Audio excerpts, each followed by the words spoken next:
একটি বাস্তব জীবনের সত্যি ঘটনা আপনাদের সামনে আমি তুলে ধরছি। একজন স্বামী আর স্ত্রী, তাদের বিয়ে হয়েছে মোটে 8 দিন হয়েছে। তার শাশুড়ি সেই নতুন বউকে বলছে, শোনো বৌমা, আমার ছেলে কিন্তু তেল ঝাল মশলা বেশি খেতে পারে না, সেই বুঝে আজ থেকে রান্নার দায়িত্ব কিন্তু তোমার।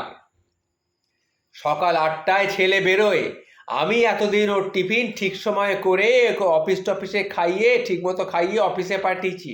আজ থেকে সংসার তোমার, এবং সমস্ত কত টাইম মতো করে মেনে চলবে, এবং ছেলে যেন না খেয়ে অফিসে যেতে না হয় সেটা দেখবে।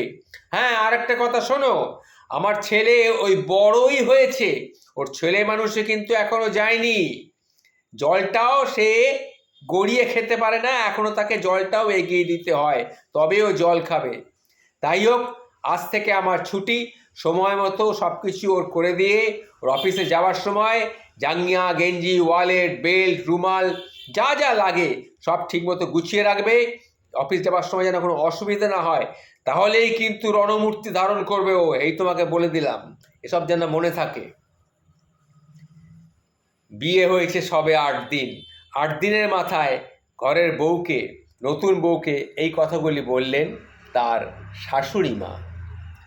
এই কথাগুলি বলে তিনি ঘর থেকে বেরিয়ে চলে গেলেন। তখন নতুন বউ, সে বুঝতে পারলো না যে সে কি করবে, এখন বুঝতে পারছে না। যাই হোক, এবং সেও কিন্তু বাড়িতে একটা মাত্র মেয়ে, তার বাবা মার একই মাত্র মেয়ে। সে, তার মাও কিন্তু তাকে ছোটবেলা থেকে তার মুখের সামনে এসে কলেজ যাওয়ার আগে তার খাবার ব্যবস্থা করে দিত, টিফিনের ব্যবস্থা করে দিত, তার জিনিসপত্র, তার ওড়না, তার রিস্টওয়াচ রুমাল সব ঠিকঠাক আছে কিনা গুছিয়ে রেখে দিত। নাহলে কিন্তু সেও ঠিক এইরকমই রণমূর্তি ধারণ করত। এই এখন ও শাশুড়ি মা যেরকম বললো ওর বরের কথা, সেই রকম সেই ছিল। এখন সবই উল্টে গেল। তাই ভাবছে মেয়েটা যে কী করে কি করবে, সব কিছু সামলে চলতে পারবে তো। আর হঠাৎ করেই 8 দিনের মাথায় মেয়েটা সব অভ্যেস এইভাবে বদলে ফেলতে পারবে? তার শাশুড়ি মা তার ঘাড়ের উপর এত বড় দায়িত্ব যে দিল, সে কি পারবে? যাই হোক, মাথা তার কিন্তু কোনো কাজ করছিল না। এই কথা ভাবতে ভাবতে সে সারা রাত ধরে ভাবলো, ভেবে মোটামুটি ভোরবেলায় সে ঘুমিয়ে পড়ল।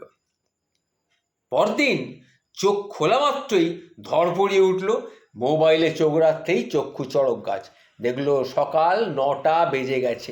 লাফ দিয়ে সে যখন বিছানা থেকে নামতেই দেখলো তার সামনে তার স্বামী দাঁড়িয়ে আছে। তখন মেয়েটি তার স্বামীকে বলল, তুমি তুমি অফিসে যাওনি? নিশ্চয়ই বেরোতে পারোনি আমার জন্যে। বিশ্বাস করো, বিশ্বাস করো, আমি কিন্তু ঘুমিয়ে পড়েছিলাম। সারা রাত ধরে আমি নানা রকমের দুশ্চিন্তায় ভুগেছি, সকালবেলায় মরণ ঘুম আমাকে ধরেছিল। ইস, কী করি যে এখন, তুমি এখন কি করবে? তখন তার স্বামী তাকে বলল, থাক থাক, বুঝতে পেরেছি, তোমাকে এত চিন্তা করতে হবে না, চলো মার ঘরে চলো, কিছু কথা আছে। এ কথা শুনে মেয়েটির তো একদম শরীর ঠান্ডা হয়ে গেল। যাই হোক, সে তখন মাথা চুলকোতে আরম্ভ করলো। তখন তার স্বামী বলল, কি হলো, চলো। সে তার স্বামীর সঙ্গে শাশুড়ি মায়ের ঘরে গেল। সেখানে গিয়ে দেখলো শাশুড়ি মা মুখ চুন করে বসে আছে। তখন ছেলেটির পেছন পেছন মেয়েটিও সেখানে ঢুকলো। সবাই চুপ, কেউ কোনো কথা বলছে না। তখন মেয়েটি বলল, মা, আমার খুব ভুল হয়ে গেছে মা, আমি অনেক রাত্রির অবধি জেগেছিলাম তো, ঘুম আসছিল না, তাই আমি ভোরের দিকে একটু ঘুমিয়ে পড়েছিলাম। তখন তার স্বামী বলল, ঠিক আছে ঠিক আছে, তোমাকে আমি কিছু বলতে বলি না তো, শোনো, গতকাল কি হয়েছে আমি সব জানি। তোমার এবং আমার মায়ের যে কথোপকথন, সেগুলো সব কিন্তু আমার কানে গিয়েছিল।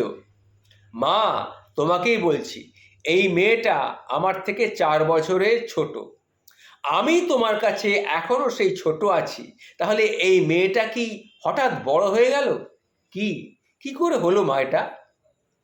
ছেলে মানুষই আমার এখনো যায়নি, তা হঠাৎ এই মেয়েটাও কি খুব করে বড় হয়ে গেল, ওর ছেলে মানুষই চলে গেল? এটা তুমি কি বলছো মা? আমি এখনো ম্যাচিওর হইনি তোমার কথায়, তাহলে এই মেয়েটা আমার থেকে 4 বছরের ছোট, সে কি করে ম্যাচিওর হয়ে গেল? শোনো মা, এইভাবে তুমি তো আমাকে মানুষ করনি, তুমি আমাকে সৎ শিক্ষা দিয়েছো।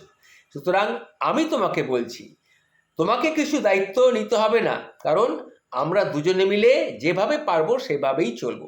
আস্তে আস্তে সব ঠিক হয়ে যাবে।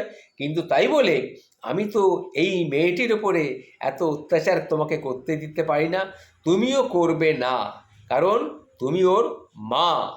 নিজের মা না হলেও আমার মা, সেই হিসেবে তুমি ওর একজন মা। কেন, তুমি যখন পাত্রী দেখতে গেছিলে তখন তুমি বলনি যে ও আমার মেয়ের মতোই আমার বাড়িতে থাকবে? তাহলে তুমি চিন্তা করে দেখো, সেই সময় তুমি তাকে মেয়ে বলে বাড়িতে নিয়ে এসেছো, এখন তুমি যদি ওকে ওর ওপর অন্য চাপ দাও, সেটা তো ঠিক না। আসলে ঠিক আছে, আমরা এইভাবেই মানিয়ে নেব। হয়তো প্রথম প্রথম আমার কাজটা আমি করব, ওর কাজটা ও করবে, এবং এই করতে করতেই তো আমরা শিখবো। প্রথম প্রথম হয়তো পাউরুটিটা সেঁকতে গিয়ে, টোস্ট করতে গিয়ে একটু পুড়ে যেতে পারে, আমি কি হয়েছে, আবার আস্তে আস্তে আমরা সব ঠিক করে নেবো। তোমাকে কিচ্ছু চিন্তা করতে হবে না মা, তুমি যেরকম আছো সেরকম থাকবে। তুমি যখন আমাদের দুজনের ওপরে দায়িত্ব দিয়েছো, আমরা যেভাবে পারি তুমি শুধু গাইড করবে। তোমার কাছে বড় না হওয়া ছেলেটার স্ত্রীও তার মায়ের কাছে সেই ছোট্ট মেয়েটাই রয়েছে, কিন্তু তাকে একটু বড় হওয়ার সুযোগ দাও, আমাকেও সুযোগ দাও, আর তাকেও একটু সুযোগ দাও। এইভাবেই আমরা ধীরে ধীরে দায়িত্ববান হয়ে উঠি, একই সাথে একইভাবে। একথা বলার পর মেয়েটি তার স্বামীর দিকে তাকিয়েছিল, তার দু চোখ দিয়ে অনবরত জলের স্রোত, অশ্রুধারার স্রোত বয়ে যেতে লাগলো। এটা হচ্ছে আনন্দাশ্রু, এটাকেই বলে আনন্দের অশ্রু।